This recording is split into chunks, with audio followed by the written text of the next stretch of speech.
अब वहां 5 राजा नल जैसे दिखने वाले पुरुष थे। दमयंती का हृदय डगमगा गया। यदि मैं गलती करूं और किसी देवता को चुन लूं तो मेरे प्रेम का क्या होगा? लेकिन दमयंती ने अपनी बुद्धि और तप के बल पर देवताओं की पहचान करने का निश्चय किया। उन्होंने ध्यानपूर्वक पांचों की ओर देखा। धीरे धीरे उनके हृदय में एक प्रकाश उत्पन्न हुआ। देवताओं का स्वरूप शुद्ध और दिव्य था।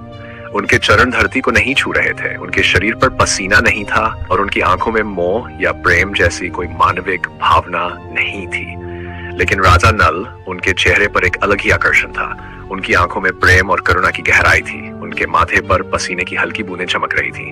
उनका स्वरूप मानवीय था। वही व्यक्ति थे जिनसे दमयंती ने अपने हृदय से प्रेम किया था। दमयंती ने साहसपूर्वक आगे बढ़कर अपनी माला राजा नल के गले में डाल दी। प्रेम की विजय सभा में एक क्षण के लिए मौन छा गया। फिर चारों देवता प्रसन्न होकर अपने वास्तविक रूप में प्रकट हुए। इंद्रदेव ने मुस्कुराकर कहा, राजा नल, तुम्हारा धर्म और प्रेम दोनों ही महान है। दमयंती ने तुम्हें सही पहचान लिया।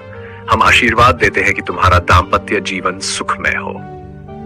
यमराज बोले, तुम्हारे प्रेम की शक्ति ने देवताओं को भी पराजित कर दिया। तुम्हारे जीवन में चाहे जितनी भी कठिनाइयां आए, लेकिन सत्य और धर्म की राह कभी मत छोड़ना। देवताओं के आशीर्वाद से राजा नल और दमयंती का विवाह संपन्न हुआ। समस्त राजाओं ने इस दिव्य युगल को आशीर्वाद दिया।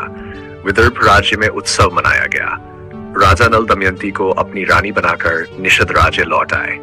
लेकिन इस प्रेम गाथा की कठिनाइयां अभी समाप्त नहीं हुई थी। भाग्य की कठोर परीक्षा अभी बाकी थी।